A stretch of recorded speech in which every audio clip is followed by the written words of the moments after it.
We're going to talk about bee boxes today. I'm going to show you some things that I think are important for you to consider when building your bee box so that that thing will last a lifetime.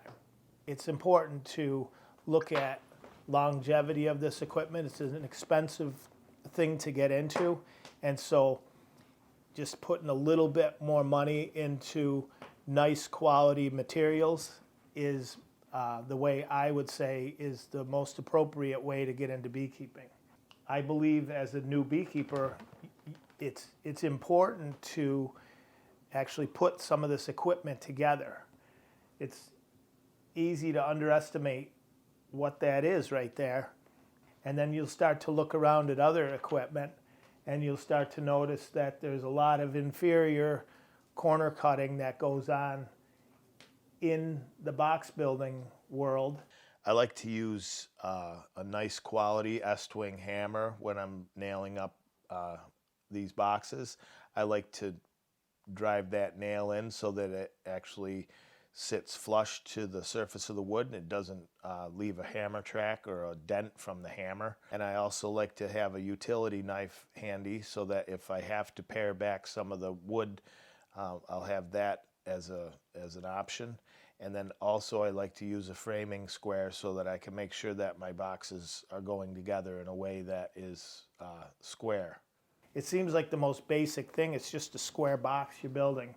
But there's a few different things that I would say are important to not sacrifice here. I recommend that you get a piece of white pine, get your stock so that it doesn't have any knots in it. I know it's a little bit more expensive. It will show up where it lasts longer and you'll be enjoying it more when it doesn't start to get out of square down the road. I like to use boxes that have pre-drilled holes. Some of them will come without the holes pre-drilled. I recommend that you pre-drill the ends of the joinery so that when you go to nail it up, it allows that nail to go in squarely.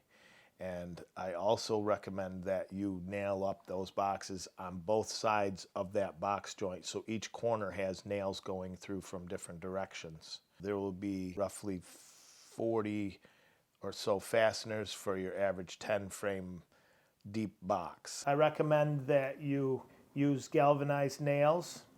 The reason for that is that they will not rust and that nail will become encapsulated with your exterior paint job, and then that paint won't be stained through with that maybe a steel nail that you might think is the right thing to put that together with.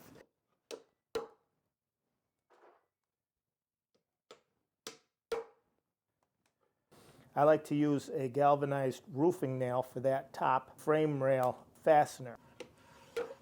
That allows for more strength when it is in a vulnerable spot like that. I'm against people using screws in these box joints.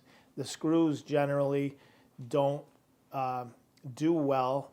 They'll actually start a lot of times to wick moisture down into the ends of those box jointed boards, and it can cause moisture issues prematurely. Some of the times the screws will start to back out or they'll start to rust in there, and all of that starts to show up very quickly because these hive bodies or deep boxes are out in the weather.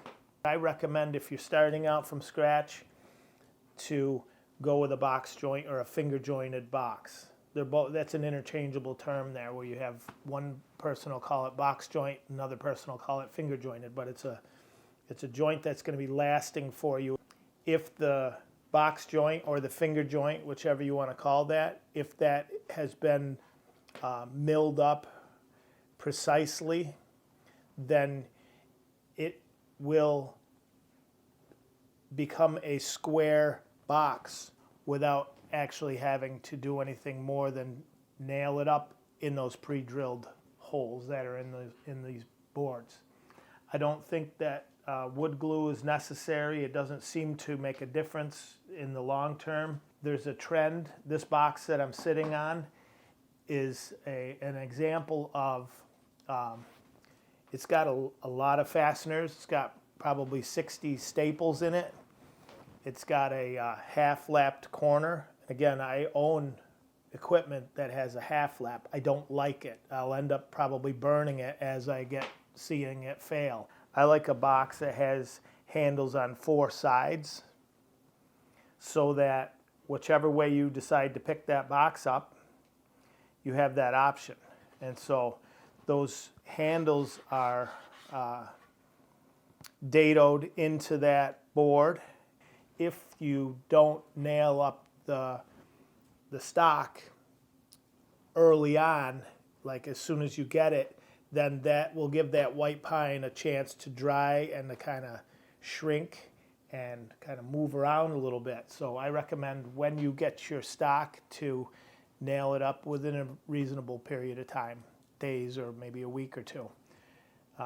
That keeps you from having to use your utility knife when you go to marry that together. It's an incredible box when we're done building it.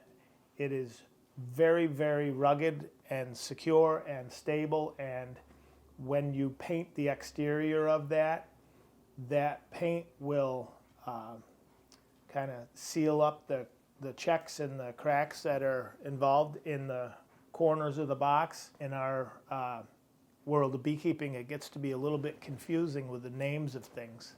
The most common bee boxes that are out there are Langstroth deep and medium boxes. The deep box dimensions are 9 5/8 inch deep. Medium box is 6 5/8 inch.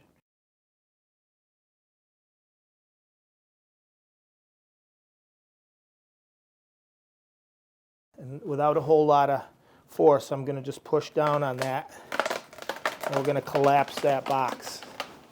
Okay? I'm going to put that in the fire next. This one's brand new, obviously, but you can sit right on that corner right there and push down on it till the cows come home, and you will not be able to make a difference in how square that box is. In summary, I recommend that you have quality white pine, galvanized nails, box joints, and a nice paint job. Thanks for watching.